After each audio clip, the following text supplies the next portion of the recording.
اختيار ايمن الرمادي مدير فني نادي الزمالك. هو طبعا المشكله مش في الاهلي والزمالك، ان اللي يمسك الفريق اهلاوي ولا زملكاوي. المشكله في صاحب القرار. اصحاب القرار للاسف مش مسؤولين عن نادي الزمالك، لا يعبرون عن قيمه وكيان نادي الزمالك. مجلس حسين لبيب، يعني انا على طول كنت بدافع عنهم الفترات اللي فاتت، ان هم واخدين النادي خرابه، واخدين تركه تقيله، واخدين النادي ديون كتير. سياده المستشار طبعا مورطنا في حاجات كتيره وقضايا كتيره وايقافات قيد ومستحقات متاخره، ناس لعيبه ماتت ولاعيبه موجوده ليها فلوس لسه في النادي. هي المشكله كلها في الاداره. كلنا كنا عشمانين ان مجلس الاداره ان هو يصلح او يحاول يحل المشاكل اللي موجوده. ان هو كان داخل وعارف المشاكل اللي موجوده في نادي الزمالك، وداخل مجلس الاداره وداخل نادي الزمالك عارف ان هو عنده حاجات لازم يحلها. هو للاسف المشكله في العقليه اللي بتدير نادي الزمالك، العقليه مش موجوده. يعني مجلس الاداره ما عملش بلان الخطه بتاعته ازاي هيدير نادي الزمالك. هو سايب الدنيا ماشيه، واللي قال لك اللي هيجي لنا هنحله، اللفظ كده يعني هنقابله هنحله. لو هو ما عملش بلان، ما عملش اولويه للمشاكل تتحل ازاي. الاولويه كانت موجوده ان انت تحل المشاكل اللي هي هتعرض النادي لايقاف قيد. بدات تشتغل فيها وتتعامل وتدفع مستحقات للاعيبه متاخره، تدفع مدربين رحلوا وبياخدوا مستحقاتهم، ملفات الفريق الداخليه، المستحقات اللعيبه اللي موجوده حاليا. انت ما قدرتش تفضل ملف عن ملف، انت قدرت تشتغل بشكل عشوائي، اللي بتقابله بتحله، ولكن الملفات جت ورا بعض، المشاكل جت ورا بعض، الازمات جت ورا بعض وكلها بالجمله. فطبعا دي ضربه قاضيه لمجلس اداره نادي الزمالك، ان هو سقط وفشل في اداره وحل ازمات نادي الزمالك. نادي الزمالك مش كوره بس، لا دي في العاب تانية بقى احنا ما نعرفش عنها، في كوارث، في صفر كبير جدا عن الالعاب التانية الجماعيه والفرديه في نادي الزمالك.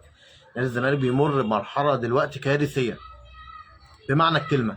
قرارات، اختيارات، تعاقدات، اهدار مال عام اللي بيجي بتصرفه في اماكن غلط خالص. انت مش عارف تتعامل مع الملف.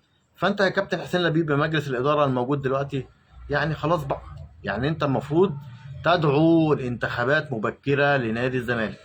انت خلاص مش قادر، انت عمال تاخد ضربات قاضيه من كل حته، والقرارات بتطلع منك غلط كلها، وجايب ميدو عشان تصدره في المشهد، وميدو مش قادر يعمل حاجه، قاعد يقول لك شيكات ومش شيكات ولاعيبه وهنحل ومدير. ميدو فشل في كل الكارير اللي هو اشتغل فيه، فشل كاعلامي، فشل كمدير فني، فشل كاداري في نادي الزمالك. هو ان هو مش مركز في حاجه. ميدو مش مركز ان هو الكارير بتاعه ايه.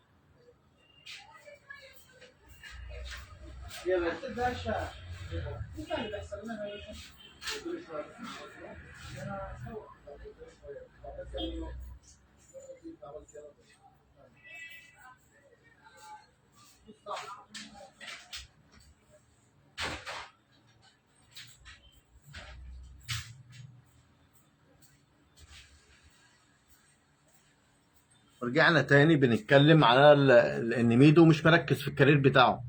ميدو بيحاول يخش في جبهات كتير عشان ينجح فيها، هو فشل في كل الجبهات.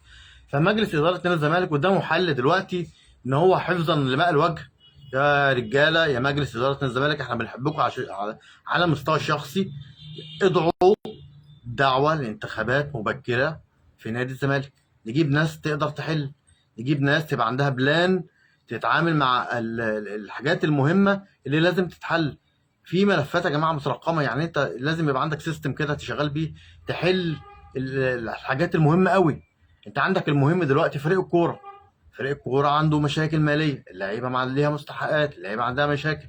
عشان كده بنشوف اللعيبه مش مركزه في الملعب، اللعيبه بتلعب بعصبيه. فاللعيب لما بيلعب بعصبيه مش هيقدر يطلع اللي جواه، مش هيقدر يركز في الملعب، قراراته جوه الملعب غير دقيقه، مش مركز في كوره. اللعيب داخل يلعب الماتش ويروح، مش مركز ان هو يمتع نفسه، ان هو يلعب كوره ورا جمهور جبار جواه، ناس بتحبه وناس جماهير كتيره بالملايين في كل مكان.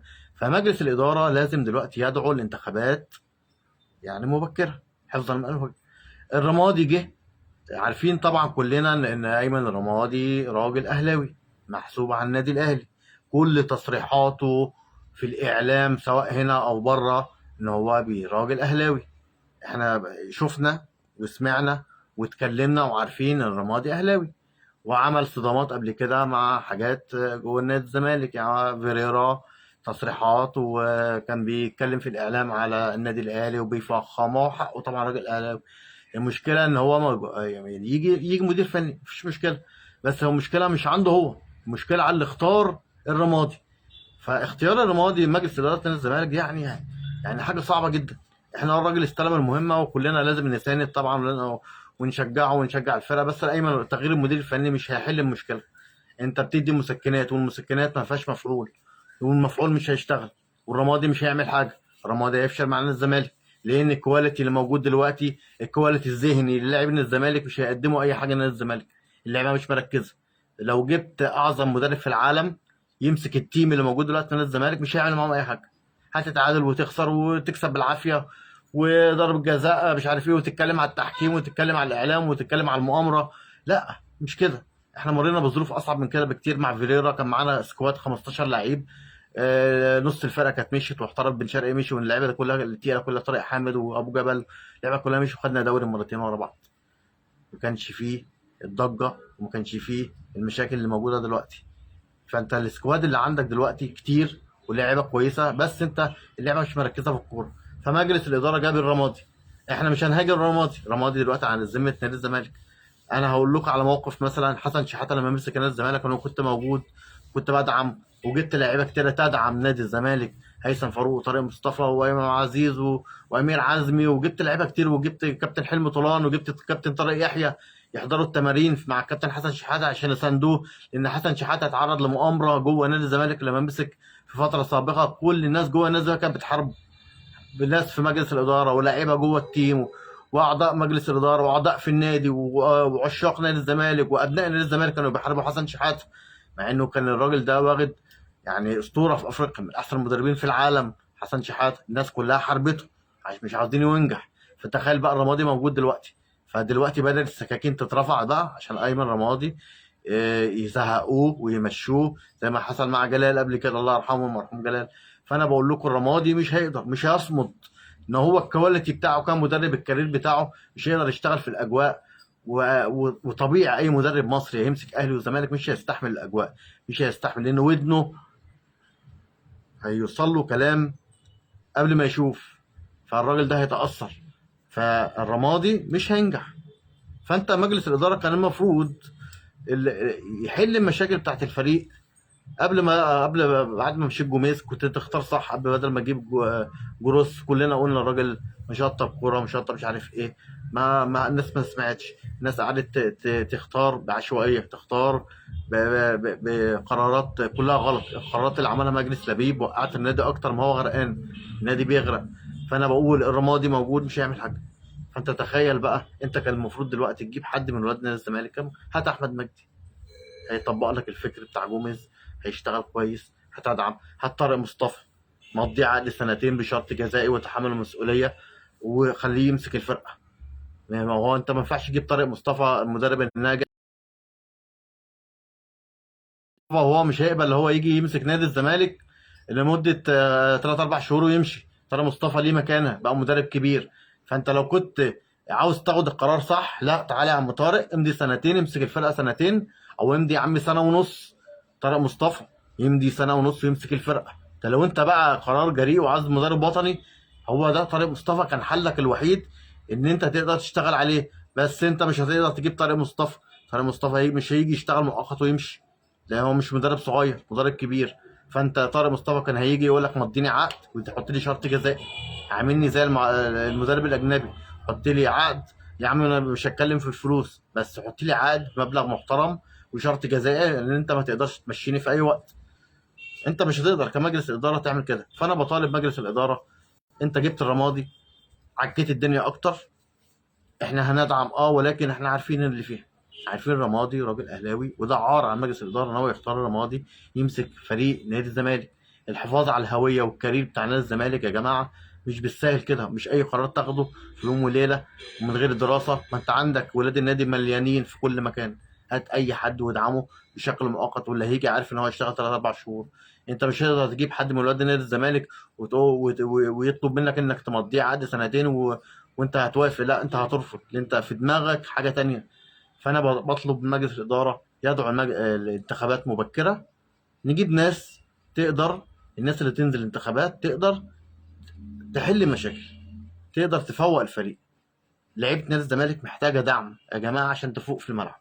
المدرب الجديد او تغيير الجهاز الفني بالكامل مش هيعمل اي فرق، لان انا جوه المطبخ وعارف اللعيبه يا جماعه مش هتفوق في الملعب الا لما يحصل استقرار اداري ومالي، ويبقى في تركيز وفي بلان محطوطه ازاي هتشتغل وازاي اللعيب هيطلع كل امكانياته في الملعب، هيحارب على 90 دقيقه، مش يجي في اخر 5 دقايق يلعب الماتش ويجيب بونيا تتعادل وتخسر في اخر الماتش او تتعادل في اخر الماتش.